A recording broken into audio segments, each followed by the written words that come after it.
Hello friends, welcome to Aira talks. இன்றைக்கி நம்ம இந்த வாழைத்தண்டு சூப் ரெசிபி தான் பார்க்க போகிறோம்.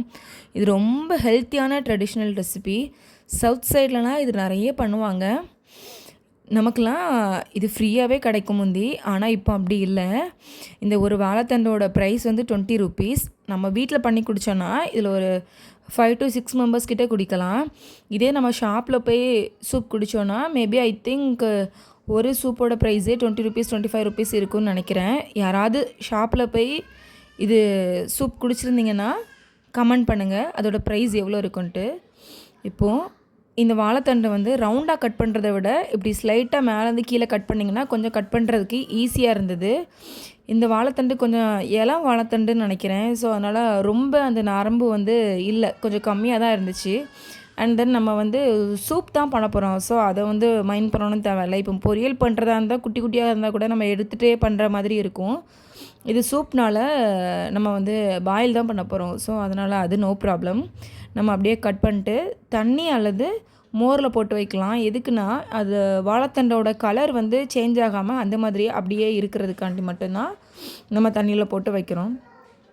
இப்போ அந்த வாழைத்தண்டு சூப் செய்கிறதுக்கான என்னென்ன இன்க்ரீடியன்ட்ஸ்லாம் நம்ம வேணும் அப்படிங்கிறத பார்த்துடலாம்.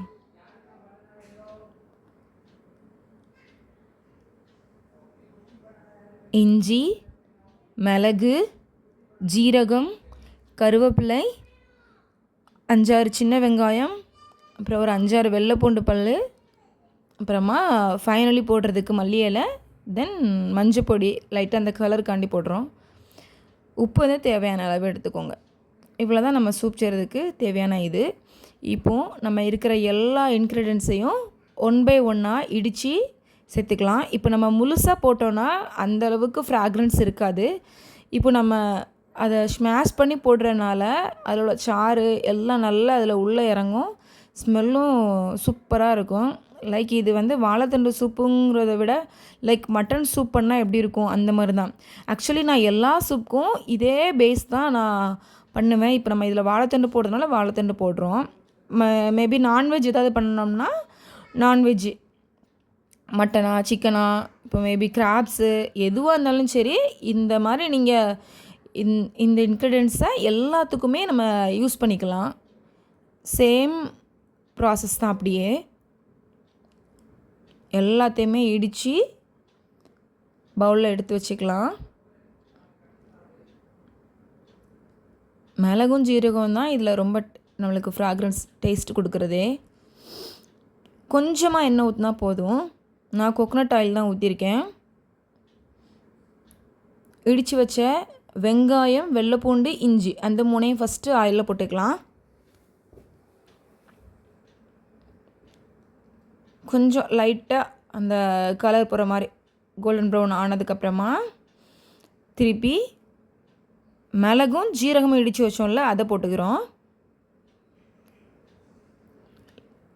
எல்லாம் சேர்ந்து மிக்ஸ் ஆகட்டும். தென் கொஞ்சம் கருவேப்பிலை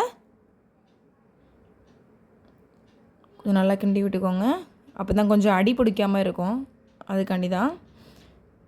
தேவையான அளவுக்கு மஞ்சள் கலர் கொடுக்கறதுக்காண்டி போடுறோம். அதுக்கப்புறமா தேவையான அளவு உப்பு போட்டுக்கிறோம். கொஞ்சம் மிக்ஸ் பண்ணி விட்டுக்கோங்க.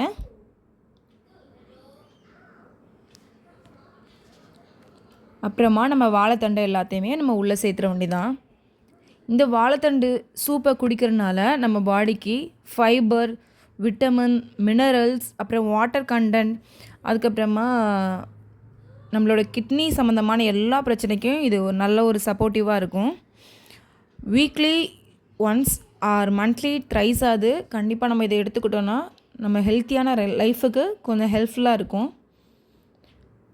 கொஞ்சம் அது கூட அந்த லைட்டாக எண்ணெயிலே கொஞ்சம் மசாலாவோட கொஞ்சம் ஒரு 5 மினிட்ஸ் வச்சுட்டு 2 சொம்பு தண்ணி ஊற்றிருக்கேன்னா, இப்போது உங்களுக்கு கூட உங்கள் வீட்டில் இருக்கிறாங்க, கூட மெம்பர்ஸ் இருக்கிறாங்க அப்படின்னா இன்னும் ஒரு சொம்பு தண்ணி கூட நம்ம ஊற்றிக்கலாம். அதுக்கப்புறமா க்ளோஸ் பண்ணிட்டு ஒரு 3 விசில்ஸ் விட்டிங்கனாலே போதும். நல்லா அதில் உள்ள சத்தெல்லாம் இறங்கி நமக்கு சூப் கிடைச்சிரும். 3 விசில்ஸ் விட்டதுக்கப்புறமா ஓப்பன் பண்ணி பார்க்கலாம் எப்படி இருக்குன்ட்டு. இப்போ ரெடி ஆயிடுச்சு சூப்பு. ஆனால் நம்ம அதில் உள்ள வாழைத்தண்டு அப்படியே நிறைய இருக்கிறத அப்படியே குடிக்க முடியாது. ஸோ அதனால் பாதி வாழைத்தண்டு முக்கால்வாசி நம்ம எடுத்துடலாம். எடுத்துகிட்டு மிக்ஸியில் அரைச்சி அதில் உள்ள சாறு மட்டும் நம்ம அதில் வடிகட்டினீங்கனாலே போதும். கொஞ்சம் ரொம்ப வாட்டராக இல்லாமல் கொஞ்சம் கட்டியாக இருக்கிற மாதிரி நம்மளுக்கு கிடைக்கும். இப்போது ஷாப்லலாம் பார்த்திங்கன்னா என்ன பண்ணுவாங்கன்னா கார்ன்ஃப்ளவர் இதோட மிக்ஸ் பண்ணுவாங்க. நம்ம அது அப்படி பண்ணாமல் நம்ம இதையே அரைச்சி அதில் மிக்ஸ் பண்ணோன்னா இதுவே ரொம்ப டேஸ்டியாக ஹெல்த்தியான ரெசிப்பியாக நமக்கு கிடைக்கும். என்னோடய ரெசிபி உங்களுக்கு பிடிச்சதுன்னா லைக் பண்ணுங்கள், ஷேர் பண்ணுங்கள், கமெண்ட் பண்ணுங்கள். உங்களோட ஃப்ரெண்ட்ஸுக்கும் என்னோடய சேனலை சப்ஸ்கிரைப் பண்ண சொல்லுங்கள். ஃபைனலாக மல்லி இலையை போட்டாச்சு. இப்போ நம்மளோட சூப் ரெடி ஆயிடுச்சு. இப்போ நம்ம ஒரு பவுலில் ஊற்றிக்கலாம். இந்த வாழைத்தண்டோடு அந்த சூப்பை குடிக்கும்போது ரொம்ப டேஸ்ட்டாக இருக்கும். அந்த ஸ்மெல் பார்த்திங்கன்னா அப்படியே ஒரு மட்டன் சூப்போட ஸ்மெல் தான் அடிக்குது. ஏன்னா நம்மளோட இன்க்ரீடியன்ட்ஸ் எல்லாம் அப்படி போட்டிருக்கோம்ல, அதனால் அப்படி. என்கிட்ட இப்போ வீட்டில் கார்ன்ஃப்ளெக்ஸ் இருந்தது. அதனால் கார்ன்ஃப்ளெக்ஸை ஷாப்பில் எப்படி போட்டு கொடுப்பாங்களோ அதே மாதிரி போட்டு ட்ரை பண்ணேன். ரொம்ப டேஸ்ட்டாக இருந்தது. நீங்களும் உங்கள் வீட்டில் ட்ரை பண்ணி பாருங்கள். தேங்க்ஸ் ஃபார் வாட்சிங். பபாய்.